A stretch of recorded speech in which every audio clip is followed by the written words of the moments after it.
Thank you for joining us for the ASID Town Hall for our chapter leaders. My name is Allison Marrero, and I am the Chief Brand Experience Officer at the American Society of Interior Designers.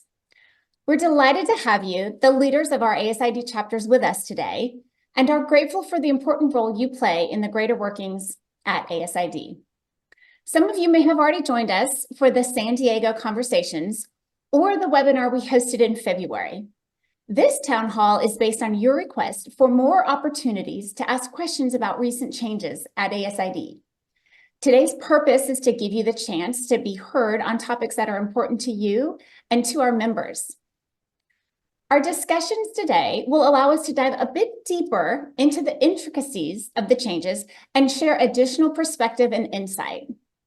I'd like to take a moment and ask Casey Awad, the Chief Growth Officer, to join us and share a few housekeeping notes on how today's webinar will run. Casey? Hello. Thanks, Allison. Before we begin, let me review what you can expect from this event and then go over some housekeeping items. This entire meeting will be a Q&A session. Thank you to the 5 chapters who shared their questions in advance. We will begin by answering those first. After that, we will move to an open Q&A. Now I'd like to introduce you to our CEO, Khoi Vo, before we get things underway. Thank you, Casey. Thank you, Al. Hello, everyone. I'm glad to be here, and I'm glad that everyone has taken the time to participate in this. And I want to first of all kick off and say thank you to you all for caring about the things that we're going to be discussing today, to take your valuable time to participate, and also importantly, to thank our board members and our prestigious members that are here with us today as well to help in this conversation. I just want to take a real quick second to talk about something that is near and dear to my heart, which is about the quality and the level of our community. I've been a member and have been involved with ASID for over 10 years as an educator, as a practitioner, as a national board member. And along the way, I have met incredible people that are still near and dear friends of mine to this day. And the reason for that is because ASID is a special community. It's a special organization of kind individuals who are very vested in making sure that we all can support each other to be successful in the things that we do. And that's always been something that's attracted me and endeared me to our society. Why I say that is because I know that recently there's been a lot of changes. We acknowledge that. And change can be very difficult and things can be very jarring at times. And I actually very much, I hope you understand, appreciate the fact that you all care enough to raise these issues with us and want to have an open discussion about certain situations that have come up. But what I'm concerned about is the manner of which some of these communications have come to us through emails, through phone calls that are just, to put it simply, not acceptable in the tone and manner of which they're being, the ideas are being expressed. Everyone has a right to agree to disagree with things that are happening, to have their voices heard, to have discussions about important topics within our society. But no one has the right to be belligerent. No one has the right to be demeaning of other people, regardless if it's another member of our society or if it's a paid staff. I want to ensure everybody that the staff and the board deep down have nothing but kind and positive and very, very true reasons for the decisions that are made. And they are all focused on the success of our society. Again, decisions might not be something that you agree with, and that's understandable. And that's the way that, a large organization like ours will always operate. But please know that there's never been any decisions that are made that were ill will or have any other intentions than to evolve the society and to move us forward so that we can be successful in serving and leading our profession. So with that being said, I just want to conclude by saying we respect everyone. We respect everyone's opinion. But please, let's be kind and let's make sure that we frame the things that we want to talk about in a kind way, in a human way. And that way we can all have a productive conversation about the things that we need to talk about. So thank you. Okay, Coy, thank you. Thank you so much. Again, thank you to our panelists that are joining us today for the town hall. So we're going to now jump right on in. We're going to begin with the questions that we received in advance from the registration form. Many of the questions were similar in nature and had the same theme. We've grouped those questions together. I'm going to read them aloud first, and then I'm going to ask our panelists to respond. As a reminder, as Casey mentioned, if you have a question you'd like to have answered during this webinar, please type that in the question and answer box, and a gentle reminder to include your name and your chapter as well. We will work hard to answer as many of those questions as we possibly can. And one final note, a reminder, again, this is being recorded for you. So bear with me. The first set of questions are a little lengthy. I'm going to read them out. And what we are starting with is conversations on the professional appellations. Our first two questions are from Marianne Ewing. She is in our Oregon chapter. Please explain how these membership changes do not devalue the required college level of education that interior designers must obtain to become a true professional in the field. Doesn't this send a conflicting message with ASID's mission to become the educator of designers? My fear is that those who would be considered interior decorators can join as an affiliate member and pass themselves off as equivalent to a professional designer. What is ASID's plan to help mitigate the potential devaluation of professional interior designers by the introduction of this affiliate category? She follows that question up with, how does allowing anyone to join ASID and take our CEUs enhance our position as educated professional designers? Our third question is brought to us by Katrina Christiansi. Katrina, apologies if I did not pronounce your last name well. What is the value of ASID with the new structure? How do we justify to clients and legislators the need to hire and utilize professional interior design members when the new structure is giving the ASID appellation to any individual who pays the annual $549 dues? The distinction is not great enough between ASID and ASID affiliate for the public to understand. We consider it a dilution and devaluation of the requirements for the individual member to have met a level of professionalism through education, experience, and examination. Our last question in this space is brought to us by Kim Cover with Washington. She asks, in the past, ASID was considered the gold standard of all interior design organizations through the fundamentals of the strong advocacy and support of education and NCIDQ national certification as a professional distinction. With that qualification being somewhat devalued, in my opinion, and now that anyone can join, what sets us apart from any other design organization? And that starts us there. And Tony, if you wouldn't mind starting us off.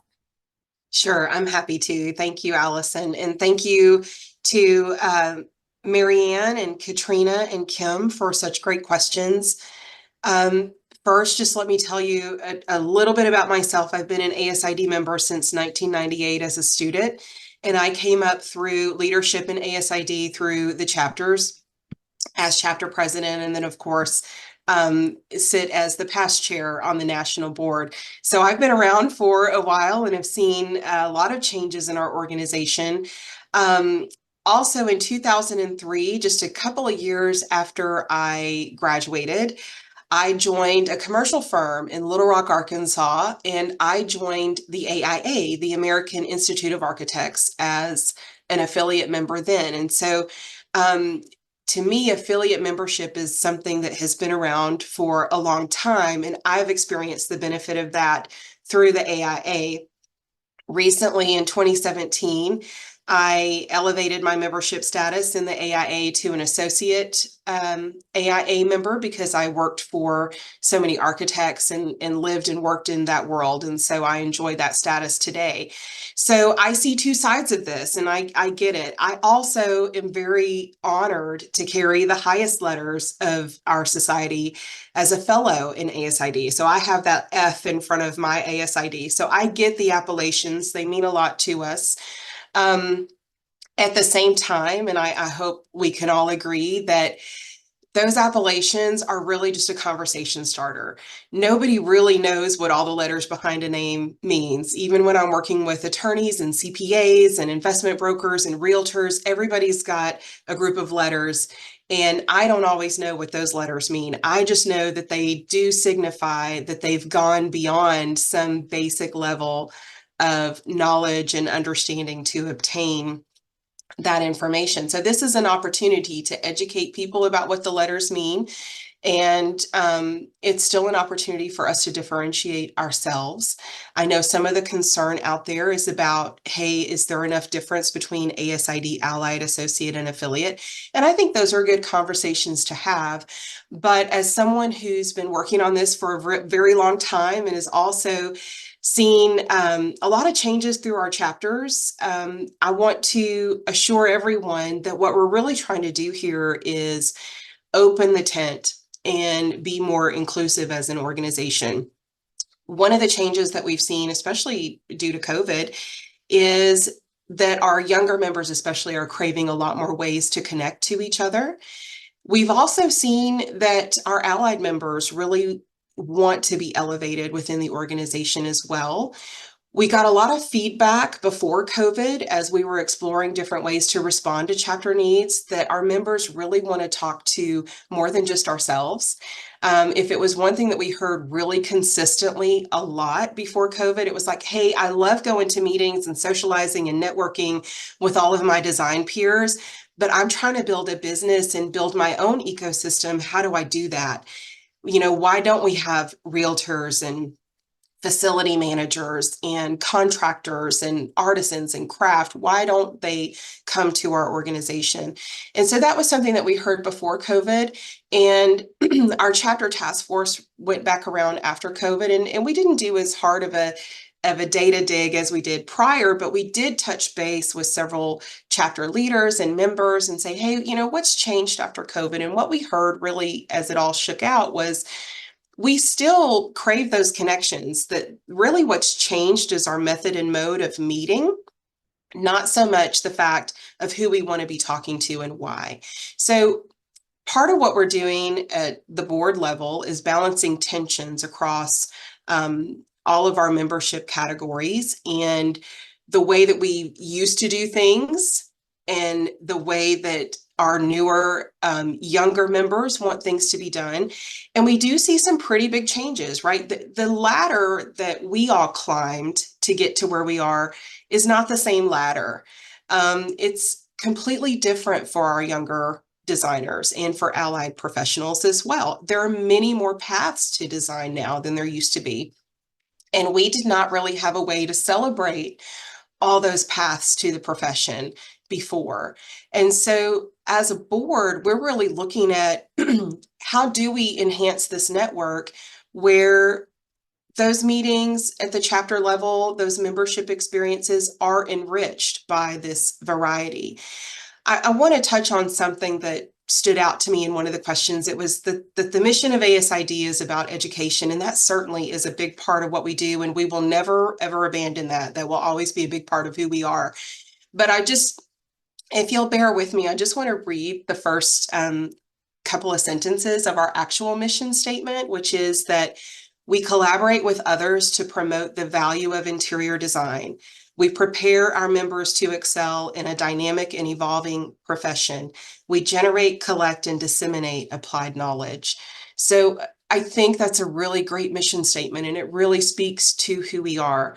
I can say that as someone who holds the highest level of appellation in our organization, that I feel blessed and enriched by all of the member categories. I've learned so much from allied, associate, student, IP, everybody. I mean, I think that this is really important to build a diverse ecosystem. And on the flip side, I know there's a big concern about devaluing those professional members, but I would ask maybe a flip question.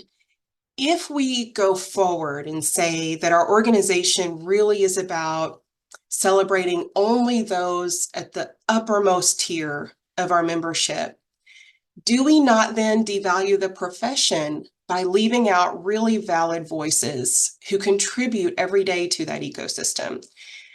I think we can talk about some semantics going forward about labels or things like that. Like those are things that we can take under advisement, but at the heart of what we're trying to do, it's really about building membership, building an even more inclusive and dynamic organization. And to me, I think that adds tremendous value to who we are as designers, because it's not about carving away, it's about adding to. So that's kind of where I am with it. I know others will want to jump in. And of course, I have other thoughts too, but we have limited time. And so I'll toss it back out to anyone else who wants to jump in.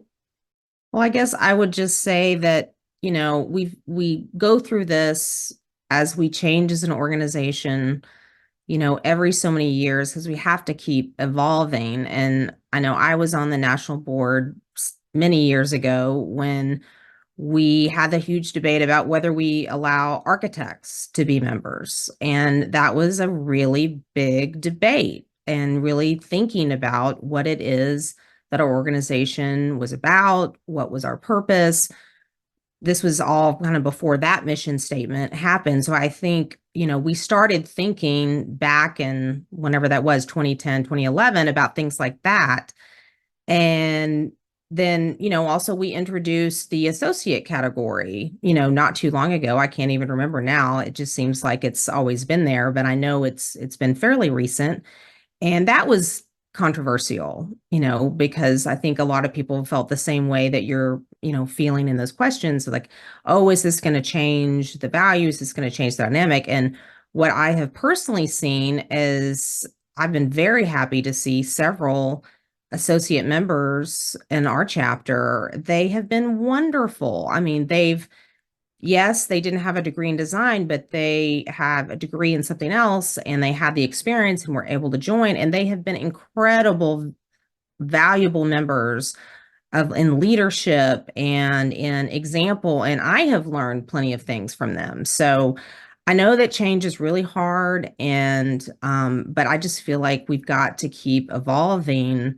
If we stand still, then we're going to die. So that sounds harsh, but it's just kind of the way that organizations are. I so agree with you, Laura, completely.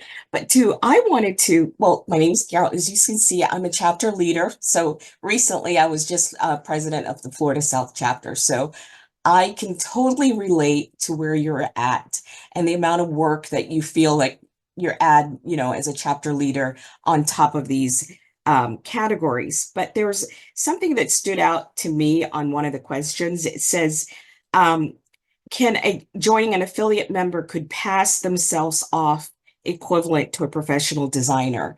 And I wanted you to be comfortable and know that ASID has checks and balances. I just went in to renew my membership in a new system that they have, and it actually has where you have to upload or download your transcripts. So as a practitioner, that's the gold standard that you're going to have. No one can take that away from you. So I really wanted to hone in on that, because an associate or an affiliate cannot make up the fact they have an education, they have a bachelor's degree, they have an associate degree. So as a professional, that will never go away. Caroline and Laura and Tony, thank you so much for your insight and your perspective on that. I'm going to take us to the next questions that we have. We put these in a space that we call the value, increasing the value for the organization. My first question comes from Marianne Ewing.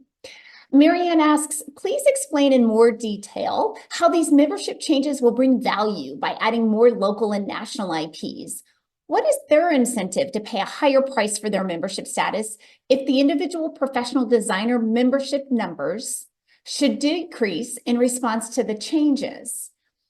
We'll follow that up with Helen Torres from our Washington chapter. She had this question: how will ASID National support chapters with recruiting our local IPs who cannot afford the % of revenue, or who do not have any interest in joining on a national level, but do not want to be lumped in with our affiliate members? Patrick, if you don't mind leading us off a little bit in this conversation, that would be wonderful. just a little bit of my history with ASID. I became a member in 1991. I'm a residential designer based in Indiana.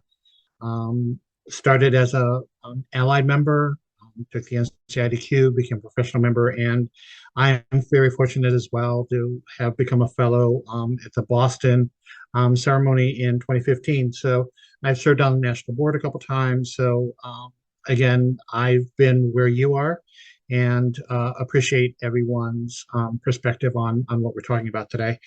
So I do have a few notes. I want to thank Helen and Marianne for their questions. That ASID is in constant contact with our IP members and explaining what the new membership categories and the options are, and what their current plan is. They work with those companies and individuals to find the perfect fit and future opportunities to grow their business. The ASID affiliate members in this category will be more local, I believe, because they would not, a lot of them don't have a company that would be a more larger IP member, or so I think our chapters will gain more members from that ASID affiliate appellation on for that categories. Our national IPs see the benefit from their members in participating more in national and chapter events, building relationships with designers with the new communities online. Excuse me for letting me reading this, make sure I get it correctly. The ASID Design Connection and recruiting through the new ASID Design Careers, which we will be up in the next few months as well. And also showcasing their design discounts and trade discounts on ASID Design Finder. So there are a lot of ways for IPs to be involved, to stay involved with the chapters. And again, those chapters will gain more with that ASID affiliate from local IP members. So if hope that answers some of the questions, and if anybody has anything else to add on to that. Do any of my panelists want to jump in on Patrick's very thorough reply back? All right, well, Patrick, thank you. Thank you so much. Sure. We are going to continue on. We've got some more excellent questions. We titled this area as Increased Awareness. And our first question comes from Helen Torres, again with our Washington State chapter. How does ASID headquarters intend to support us at the chapter level to continue growing our membership and achieving our success due to these changes? We feel National has not fully considered how this will affect us in the chapters, yet we work so hard to support ASID as a whole organization. What do you propose we do? How can you help us implement these changes in our chapters? She follows that up very quickly with a question of, how will ASID headquarters raise awareness with the public to highlight credentials and training that a professional interior designer might have versus an ASID affiliate member that does not have an equivalent level of education or experience? So I think where I'm going to go here, Laura, if you don't mind taking this question for us. Thank you. Absolutely. Thank you, Allison. And Helen, these are great questions. And I echo your sentiments about, the importance of increased awareness. And so I'm happy to share what I know.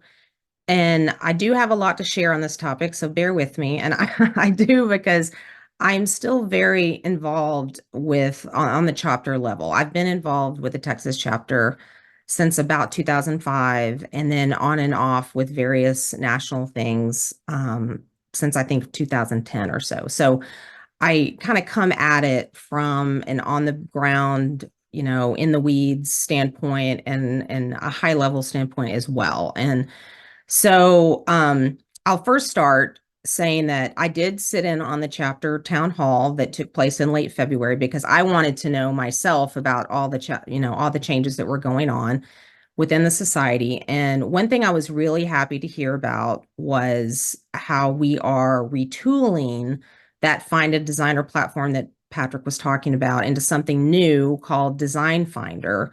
And that's also going to include the Find an IP feature as well. And what's cool is that the platform is going to be its own website. It's very forward facing to the public. It's going to be an improved user experience, which is always needed. And but the key to your question here is that it's also going to include a great deal of explanation about what are designers, what do we do, what's design education, experience, examination, as well as what do the different ASID appellations mean. So I think that's going to be a great place to send people, or that people can stumble upon when they're looking for a designer online, which we know now that's where a lot of people go to look. They Google everything, right? And then the other cool thing I'll just say as a side note is that on that same town hall webinar, I did hear, headquarters say that it's the new Design Finder platform, as well as the Design Careers platform, is going to have a little extra perk where you can grow a little chapter revenue through the opportunity for extra, like through referrals and that kind of thing. And I don't know anything about that yet, but I know that headquarters is going to be introducing that in the next couple of months. So I'm excited to hear that as much as you are, because we're always looking for more revenue. Then the other thing that I learned on that webinar that I thought was really great, that I think some people missed as well, is that headquarters is currently working on developing a resource toolkit for all different practitioner level members, meaning the professional level, the allied member, and the associate member. And that is going to be there to help promote your level of achievement to your network. And that's really great. So be on the lookout for that. And like I said, I've been involved for so long that I have heard the drumbeat of, from members, from the chapter leaders, why doesn't headquarters advertise more? We need to get ASID out there in more magazines and more papers and that kind of stuff. It's been a consistent rallying cry, and I get it. But I will say that if anybody here has ever placed an ad for your own business in a publication or even tried to do a local TV spot, it is very expensive. And as you know, any kind of advertising on any medium, social media, whatever, takes a lot of repetition, a lot of consistency, which is even more resources. And then we've got to cut through all the noise that's out there now. I mean, I will say social media drives me insane. I'm almost never on it anymore because it's just so overwhelming. And just like any business, it's hard to find where the best bang for your buck is. And there's only so much money that ASID as a business organization can spend on advertising and marketing initiatives. So it's got to be very strategic. So in other words, it takes so much to capture people's attention these days. And so my whole lead in here is that's why I have really found that personal connections is what has really become so vital. Now, I will say that headquarters, I think, has done a really nice job on the national level, working very hard to establish those personal connections with a lot of publications outside of our interior design ecosystem. And that is, purposeful, obviously, to bring the ASID name and the brand to potential clients, whether they be business clients or commercial clients or residential clients. And, it's been nice to see Coy as CEO and actual design leaders, national leaders who are quoted in what I think was the Wall Street Journal and Forbes and that kind of thing. So I think definitely we've got to keep that momentum up. But what I think we need to do as personal members, whether we're a leader or not, is be a brand ambassador for ASID, every single member. And I have really seen that work when you have that individual face-to-face connection with somebody in your city, in your town. That goes so far to communicate what ASID is, who we are, what our purpose is, that kind of thing. And so I would encourage you, I do every day to really try to get our members involved. And even if they can't, be in a leadership position, but to understand that is part of their mission too, as being part of the organization, to really help communicate that. And part of that can be with publications. I mean, I realize, not every chapter is going to have, or area is going to have, like, publications that you think might be necessarily worthy to communicate with. But let me tell you, I mean, I'm from rural West Texas, and yeah, there's no design publications out there. I could tell you that.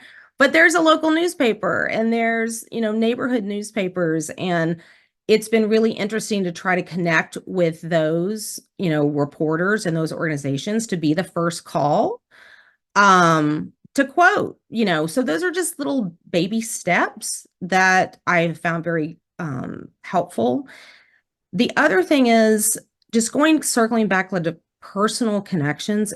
That happens even with ASID too, because I am somebody who's always asking other members to do things. I tend to be an instigator and recruiter to, like, hey, why don't you mentor this student? Or, hey, why don't you judge this other ASID chapter's design competition? Or, hey, why don't you help me set up a booth for something, And what I have found is that when I reach out personally to people, and I don't do just some mass email or group email or something, and I say, hey, I am choosing you because I think XYZ, my success numbers have gone up dramatically, and they feel seen, and they feel heard, and they feel valued. And that really is kind of the same thing when we are out recruiting new members, because I know you have a concern about, how are we going to recruit new members with this new structure and that kind of thing. So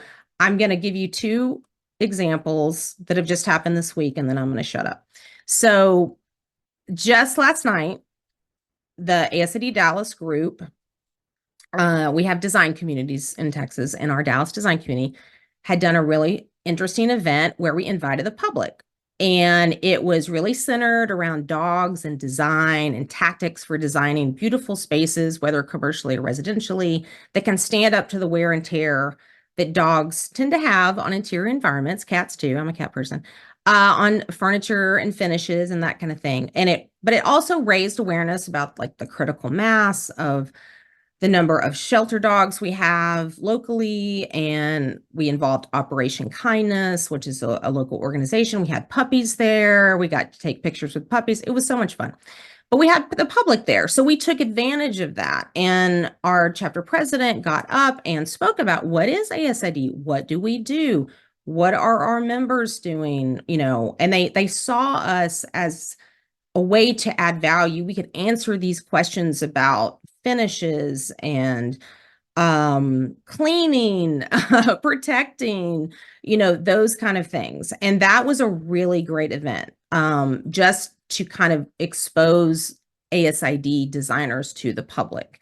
And so that was just something fun I just wanted to mention. Then the other thing that's actually happening right this minute, and I am not there because I am here, is there is an event going on right now called Build Expo here, and they do these around the country, and it's an event that focuses on construction and design, and so we have a booth there as ASID Texas chapter, and we did that last year, and we ended up recruiting quite a few new members through that, just by truly personal conversations, one-on-one, talking to people about, they could see our passion from how we were speaking to them. And it was really great. So we decided we're doing it again. And I really do suspect that we'll probably recruit some new members. And some of those are going to be affiliate members because, they may not be big enough to be IPs, but they may be, a mom and pop type shop that might be, cleaning grout and refinishing, whatever in an environment. So I'm very excited about those kinds of things. And I think I would just encourage you, even though there's not necessarily going to be a Build Expo in your neighborhood, I do think having planned so many events myself on the local level that you tend to overlook some opportunities that maybe come up because we've always historically done it this way, or these are the things we always do. And I think we kind of need to get out of that rut. And I mean, I'm saying that for myself because I still plan stuff, and sometimes it's easier to do the easy thing than to seek out new opportunities. But I just wanted to, again, go into all those things to say that I do feel that we're all kind of in this together as far as like recruiting, communicating, all of that stuff, where headquarters has its lane and they can do things that we can't do on the local level. And then we have our lane that sometimes is even more effective by creating those relationships. So anyway, I think we can go a long way together to really communicate what ASID is to people, why we exist, who we are, and why they should be a part of it, and why they should hire us, frankly. So anyway, I'll shut up now. Laura, thank you. I just wanted to ask if anyone else wanted to jump in on Laura's really very thorough and well thought out answer. So thank you for that. Anyone else? Yeah, I just want to quickly, thank you, Laura. I just want to quickly add in one more thing. You know, we say we do a lot of things and we need to be better telling the stories about what we do. And I think one of the things that I would be remiss not to talk about is our major efforts in advocacy, right? We talk about, you know, I think the question continues to come up, what is it that we're doing to support designers, especially those that are certified or licensed and so forth? We spend a great amount of time, energy, and financial resources to fight for advocacy in so many states throughout the country, 24 hours a day, every day of the year. And, you know, I think sometimes, and I've heard feedback, you know, sometimes we don't tell that story enough, and we continue to work on that. And we work very strongly with IIDA and CIDQ to form a stronger bond to fight for this effort. But that is a major part of how we support our designers, is that we fight every day to make sure that everyone has the right to practice or to have the title in the state that they work in. And so, you know, and I think sometimes it's easy not, you know, without getting crass and slapping on our website how much money we spend a day. You know, please know that it is a considerable amount of our time, our energy that our staff is devoted to that, and the amount of resources we have to spend in order to keep that going. So that's a big part of how we support our members. Thank you. Thank you, Coy. Thank you, Laura. Does anyone else want to jump in at this point? Or okay, I'm looking at all my mute buttons. We're doing wonderfully. Reminder to those of you who are joining us today to please drop any of your questions in the Q&A. We'll be happy to answer anything live. If it comes to you after this, that's fine as well. We're getting ready to go to our last set of questions that were submitted in advance. And Coy, this will be jumping back to you. We titled this "The Membership and Other Operations." The first question is Travis Jones. He's with the Georgia chapter. When will the chapter roster information be accessible via the portal? I'm assuming that's, you know, NPACSIM, our new association management, specifically sorting newly joined active members, suspended and terminated. We require these categories to call and email our local chapter members to thank them for joining and renewing their membership.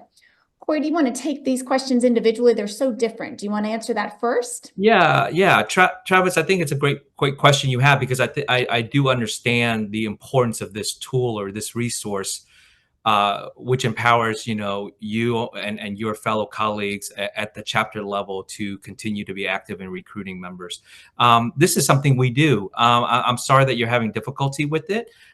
Please know that we would always be happy to follow up personally with you to help you navigate. One of the biggest investment we made was in improving our infrastructure, digital infrastructure, which is, you know, in PEXIM. And one of the great things it does is it automates a lot of these things. Why did we choose to go through this and spend the resources we did? Is because we want to be able to give our members timely and the most current information we can. And more importantly, too, to automate it so that everyone can have it at the right time. And so I believe, Al, I'm not one of our techies within our team, but I believe it is set up right now to run these queries and to send these reports to our chapters. Please correct me if I'm wrong, but it does send it to our chapter's president and to the officers, and it does exactly the things. It filters and channels out all that information that Travis had mentioned from existing members, what type of they are there those that haven't renewed, are there those that have terminated, so that exactly what you're saying, Travis, so that we can empower you to follow up with them, and so you have this information to do your work. Great job. You nailed it. Travis, And it's already it's up and running, right? It's up and running. It's It up and comes running to for a while. the month, and Travis, of course, we're happy to help you specifically. Coy, our next question comes to us from Cecilia Pinto. She's with our California Peninsula chapter. She asks about Find a Pro. It's the search feature for ASID interior designers. Does not work. One of the benefits of being a member. Is there something or another product that is being replaced by it that is a better option? Yeah, Cecilia, another great question. I remember first starting, and now over 14 months ago, one of the things that continue to come up was, we need to fix Find a Pro. We need to fix Find a Pro. Although I don't think it was technically broken, I don't think it was as effective, and it wasn't serving our members the way it should be for that kind of platform that it should be. And so one of the big initiative for us was to fix this thing, make it work, and not only make it work, make it good, and make it work really well for our members. Because I know a lot of our members have the opportunity to find work and connect with possible stakeholders through this portal. So I'm happy to say the work that has been done, we have what's called the Design Finder. If you haven't had a chance to, please take a look at it. It's an amazing tool. It's been revamped. So there's a lot of, again, I'm not a techie, but I can tell you that the user part of it, it's made easier to use. The searches are much better. It identifies people quicker. It gives you many options of the type of designers that are in your area and how you can locate them and so forth. And so, yes, again, if you have any trouble, please reach out to us, and we're happy to walk you through it, because we want you all as leaders to be as well versed on and using these tools as possible. There's no point in us spending all this time creating all these services and tools if you're not able to use it. So we want the feedback. We want to make sure that we can enable you to use it the best you can, because we know you're the best ambassador to provide this information, pass this information on to your fellow members so that they can utilize the tools that we have available to you. So, yeah. I'm sorry, and I was going to say, sorry, Al. I believe it goes. It will be fully on in May. Is that correct? Yes, I was gonna ad-lib that right at the end. So Coy, thanks for bringing that up. You're doing a great job for not being a techie. Our last question in this space is, how did the changes made? Apologies. This is Marianne Ewing from our Oregon chapter. How did the changes made bring value to professional interior designers? What incentives and benefits do we receive from ASID because of these changes that encourage us to remain in support of the organization? And Coy, you can probably start. And if anyone else has any insight on this particular, please jump in.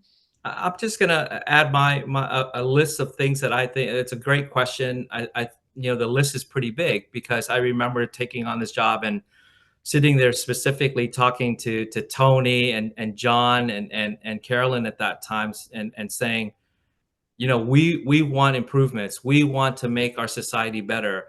What are you going to do? And here are the things that we see are opportunities. Here are things we saw as challenges. And from those conversations that continued on for months and continue, things have resulted in that. Many things. I'll just start naming the big move to Impexium, which is within the digital realm of what we can do, is night and day from the old system that we have. And again, you might think, well, how's that going to affect me? It will give you power with information and data that is timely, it's accurate. You'll be able to sort through things that you need as far as information. So that will empower you to do your job. So there's a lot more to come about that. Design Connection, we're so excited about this. Design Connection is in data testing right now. All of the staff, and I believe some of the board members are on it. It is going to be our online universal platform to build community. Everyone will now be able to connect digitally 24 hours a day. This was no small task, guys, to set something like this up. But we felt it was really important because, one of the conversations, I believe it was with Tony, he had said to me, what about that designer that might be in somewhere where they're not in a metropolitan area and don't feel connected to our society? How are they going to connect with us if they can't, drive or travel to a site where there's a lot of members? Well, this is one of the reasons we created this, so that everyone can feel a part of our society. So that's in data testing. It's almost ready to go. I keep pushing out every day. Let's get it going because it's really exciting. Everyone's chatting on it. There's a lot. We're starting with a series of special interest group, but the capability is that we can add as many interest groups as we need to, and that's all directly from recommendations and communications from our members of what they want to see happening, what kind of groups they want to create. And this adds value because now we can start to form special knowledge groups. We can form smaller interest groups to support each other that you might not know exist within our big community. And so this is a really important tool that will really help us to connect and create more community. Oh gosh, NCIDQ prep, another super exciting thing. So we worked really hard to put out a new NCIDQ prep course that it's in its second running now. That keeps selling out, and not only is it selling out popular, it's very effective. I believe that the number of those who are taking it and passing the exam is within the 90s percentage. And so this, talking about exams and talking about appellations, talking about, NCIDQ, this is one of the tools that we wanted to provide to any member to be able to have in order to, if this is a goal of yours professionally, to take and pass the exam so that you can be that licensed designer that you want to be. And so that's another tool that's available that we created and launched this year. Design Career is another one. So we have the Find a Pro, and then we have Design Career. Design Career is this amazing place where you can go, and it's not only about looking at the listing of jobs that are available. I believe there's over, is it 800? I looked at it this morning. Over 800, 807, about 870 jobs that are listed right now. Yes. But it's not just a place to go look for a job. It's easy to put a database together to look for a job. This is the cool thing is, it's at everyone's access. You can learn how to secure that dream job through so much information we provide. You can learn how to, nail your interview. Once you get your job, you can find strategies and seminars and videos about how to advance in your job. I mean, there's a wealth of information here that supports our members through every stage of their career, from going out and finding that job, to landing that job, to succeeding in that job, and further on in their career. So that's another one I'm super excited about. It's a robust resource that we have that I really hope people take advantage of. The thing we talk about a lot is, and I'm guilty of this, right? Al knows more than ever. I will always complain if I go to the gym. I pay my $30 membership and go to the gym, but I don't step foot in that building. I can't say, it hasn't benefited me, right? I have to, the resources are there for everyone to use, but you got to use them. You got to look on the website and utilize the things that are relevant to you, because we've worked very hard to put them together. And of course we want your feedback. We want to know if they're working for you. If they're not, and there's things that we can change, please let us know, because we're always looking to evolve these products and services, because we're here to serve you and the best interests. You are our biggest interest, and you're the driver of everything we do. So that's really important for us to hear from you. If there are things that you want, and there are things that already exist that aren't working well, let us know about it. I can keep going out, but I don't want to take up too much time. There's so many different projects that we've been working on and have launched and are about to launch. But these are just some of the things that are value to our members. Coy, I think you did a wonderful job. Thank you for that. And if there's any of the panelists that want to jump in and add more to that, or I can keep us going. We do actually have just a reminder, when you're sharing your questions with us, if the name is not included, or if it comes to us anonymously, we're going to ask you to resubmit your question with your name and your chapter.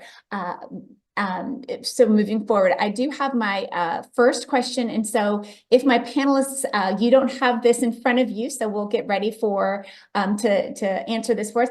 It's Katrina who gave me a shout out for pronouncing her name right. So thank you for that. She thanks us for taking time to discuss the concerns that we have. One of the biggest concerns of the changes that have occurred is in this affiliate membership. An affiliate and associate distinction are two very separate things. An associate had to get approved to join ASID. They have a set criteria that had to be met. I'm okay with that.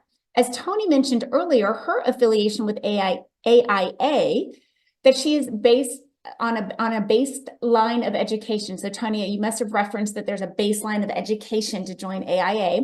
And in order to join them, is there going to be a baseline of education to join affiliate at ASID? Since I was mentioned specifically, I'll just jump in and say, and let me clarify that the AIA does not require a baseline education level for their affiliate membership status. However, in order for me to move up to that associate level, I did have to demonstrate my qualifications in working with an architect, but their affiliate membership is very similar to ours at ASID. So I think to really add clarity, Katrina, is that your ask is, are we going to have an educational component to become an affiliate at ASID? I think that was the nature and the base of her question. Does anyone want to tackle that? I'll just jump in and say perhaps that's a great follow-up for HQ to look at. And I certainly think, that we've all been hearing everyone's comments and feedback, and we'll be having some really robust conversations as a board over the next couple of months about these concerns. And we hear you. At the same time, we want to be careful not to present so many barriers to entry at these lower tiers of membership that we make it impossible for the people to join that we would like to be bringing into our ecosystem and into our design communities. But I hear your feedback, and I think your concerns are valid. I also just want to reassure everyone out there that as professional members of ASID, you are still a beacon, both outward and inwardly, to our design communities. We still revere you and applaud your dedication and experience. And I just don't think that's going to change with bringing new people into the organization. They will still see you as the very upper echelon of service and education and experience. And, I really do genuinely think that will continue. And I applaud you all, and I hope that you will remain with our organization because you have a valid voice and we hear you. At the same time, we have to acknowledge that the ladder that we climbed, we can keep building that ladder, but nobody's climbing that anymore. And we have to pivot and make changes in order to respond to what we're seeing and the evolution that we're seeing happen in the world of design. Certainly, if you have other ideas, some of you have offered very constructive comments about how this might appease some of your concerns, and we're happy to hear those constructive comments. So keep those coming. We really do appreciate it, and we're reading everything. Tony, thank you. Thank you so much. We do have another question. This is from Amy. Amy is with our Wisconsin chapter. Hi, Amy. Will ASID National be able to give chapter leaders an estimate of how our chapter allocations will be affected with members that will move or already have moved from an individual membership to an organizational membership that we no longer will receive allocation for? Actually, Allison, would you mind? That was a lot to unpack in one. Yes. Can you repeat that one more time? So Amy, I'm gonna give a little grace to Margie and maybe take your question down and summarize it to some degree. So Margie, what's happening is that what she's asking is, as we start this new organizational member chapter, our organizational member membership, there's some movement in how the allocations are affected at the chapter level. And so her question to us is, are we able to provide estimates of what the chapter allocations might look like with all of the changes to the membership categories?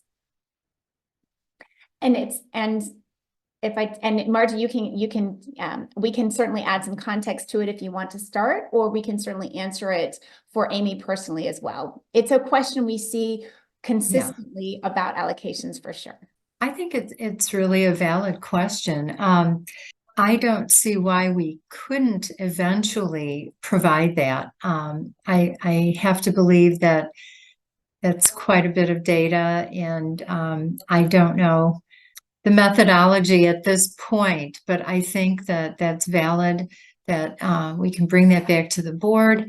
And I think that we in fact, will be meeting yet tomorrow. And we can talk about some of these things, or certainly put them on the agenda for future meetings. But I think that that's a very appropriate question, and we should be addressing that. Margie, I agree. And as part of headquarters team, Amy, thank you for asking this question. That's something that the chapters team, as well as our finance team, can work on to help any of the chapters that have questions related to how the allocations work. We're happy to do that. And Margie, thank you for jumping in there. At this moment, I don't have, hold please.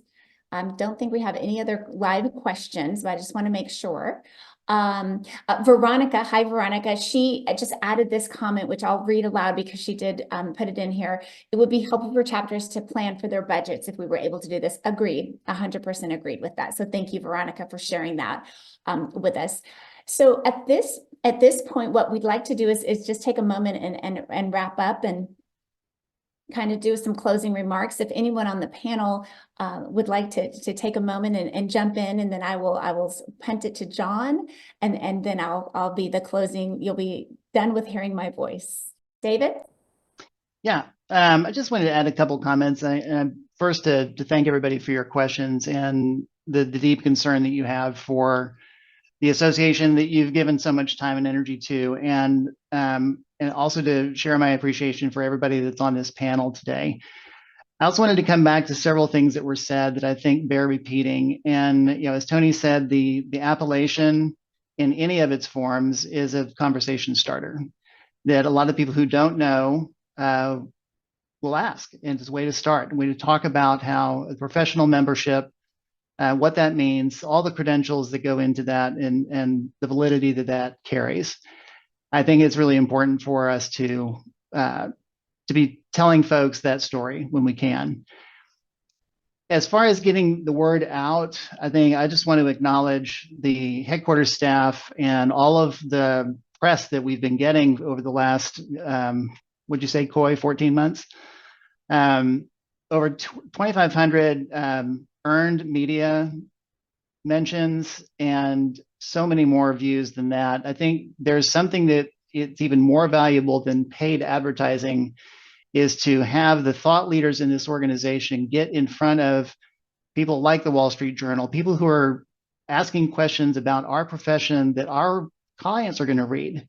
It's we do a really good job of talking to ourselves in design magazines, but I think getting out and getting that message out to potential clients, the people we want to be working with, is super important. And I'm so happy to see that ASID is doing that, and that we are listening to what I've seen in response is that there's been a lot of conversation in my involvement with ASID around a lot of these topics, and to see action on those is very encouraging. And it's all in response to things that we've heard from the membership. So I had never seen ASID so prominent at NeoCon as they have been in recent years. And so as a commercial designer, that's exciting for me to see this association represented there alongside the others. And I think too, as far as who comes in, just a personal example, I've been a member of the Architectural Woodwork Institute. I'm not a woodworker. I have no credentials to be making cabinets, and you don't want me in the shop. But they have a membership category for somebody like me who is interested, and I can learn from them. I can attend their meetings. And it actually has connected me to woodworking professionals that I now have connections with. I've learned from them, they've learned from my input, and I think that that's really valuable. Same could be said for, Tony mentioned her work with with the AIA. I have a very similar story here, and we could talk about lots of people who have contributed to the success of the AIA chapter here in Houston. There's in another large organization, we look at like NKBA and how many people they're bringing in and all the different ways that those tradespeople can participate. That it's not just the designers. There's a distinction between certified designers and between the contractors, the installers, the suppliers, all of those people who are all part of that community, but they each has their own place. And I think that's what we're doing here. I know it's hard to see change as anything other than loss sometimes, but I want to just emphasize that the changes that have been made are in response to what's been heard over many years and from many people. And so there are things that the professional appellation and its meaning and its importance has not changed. It is still as important as ever.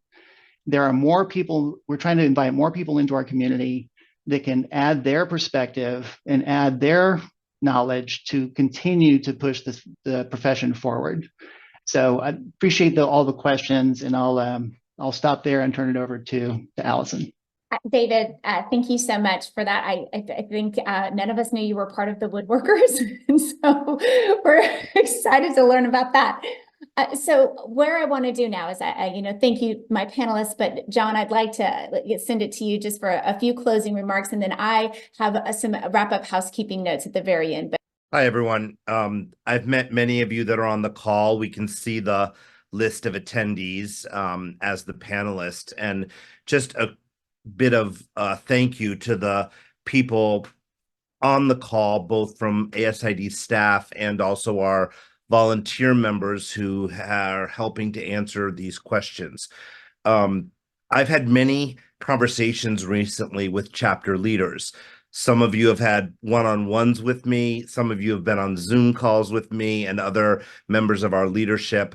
There have been emails, there have been texted questions, etc. We're doing our best to answer all of them. And if there were questions posed during this particular town hall that are very specific and were not answered, the executive committee will work with ASID headquarters staff to get answers, or at least address the questions, to let you know that we have seen them, acknowledge them, and will respond. As Coy said in the beginning of this town hall, we are not going to make everyone happy with these changes. We understand that. The goal here is to show that ASID values inclusivity and is the voice of the interior design profession. And to move the profession forward, we do not want to leave anyone behind. The goal of these changes was to allow a broader perspective and a larger membership to participate in ASID, making us stronger, financially more healthy, and having a broader perspective as we move forward. We will continue to advocate. We will continue to recognize the leaders of the profession with the highest levels of education, both through our awards programs, our appellations, and everything else we do. It's our goal to show the value of interior design to the public. David just mentioned all of the freebies that we've gotten through advertising and publicity. Thank you to the ASID headquarters staff. We would not be in over 2,500 magazines with over $50 million in free advertising, essentially, mentions, without the staff's input and success. Many of us on this panel are frequently involved as volunteers, speaking on behalf of the association, promoting all of us as members, particularly those practitioner members who hold the highest levels of education and practice. There are some things we cannot control. States can allow anyone to have a business license. Many states do. ASID is not a credential allowing you to practice, but what it does say is that you understand the most important things about being an interior designer, and you embrace the value of interior design. And that is what we are looking to promote. We do have a board meeting tomorrow. Some of your concerns that have been expressed to me recently, both in Zoom calls and emails, are going to be brought to the board. We are willing to say that there are some things that still need to be addressed with these changes. Could we have done a better job in some areas communicating about these, how they were implemented? Sure. We are all human, and we are all trying to do the best we can to make the association stronger and more powerful. That is the basis of these changes.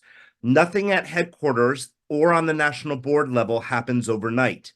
When there are changes related to bylaws and policies, the governing documents of our association, they take many reviews and readings to be passed. Nothing happens instantaneously. And in this case, these changes have been talked about for many years, and we have discussed them over and over at the board level to ensure we were doing the right thing. We need more members. The chapters need more ways to make money, and the individual membership categories are one opportunity to increase your membership. So with that, know that we value all of your participation. We value your leadership. As Caroline Gamma said, she comes from chapter leadership. Patrick comes from chapter leadership. Laura comes from chapter leadership. Tony comes from chapter leadership. I am also a past chapter president and have been involved in 2 chapters over my 30 years of membership with ASID. We are trying to make this better for everyone. And again, to move the profession forward, I do not want to leave anyone behind. We have an opportunity to engage and interact with many types of people who could benefit the association. I appreciate all of your time. And again, we'll get back to you after our board meeting when we have further discussion with some of the questions that we believe we can add further clarity to as we move forward. Thank you. John, wow, I don't even know where to begin to follow that. That was really quite lovely, and thank you for those closing remarks. I am going to do some housekeeping here. First of all, to our panelists, thank you for your time on this Wednesday afternoon. We are grateful to you, and to those of you who joined us, our chapter leaders. You are the incredible piece that helps ASID run the way that it runs, and we are so appreciative of all of your efforts, and your curiosity in wanting to understand what's going on means that you care so much, and we appreciate that about you more than you'll know. Please keep an eye out for the link on the video. We're going to, we had a final question about that. This was recorded. We'll put it on the YouTube channel for you so that you'll be able to get that very quickly, and we will do our very best to get to all of your questions as John had mentioned. So that concludes our conversation for this afternoon. And again, thank you. Thank you so much.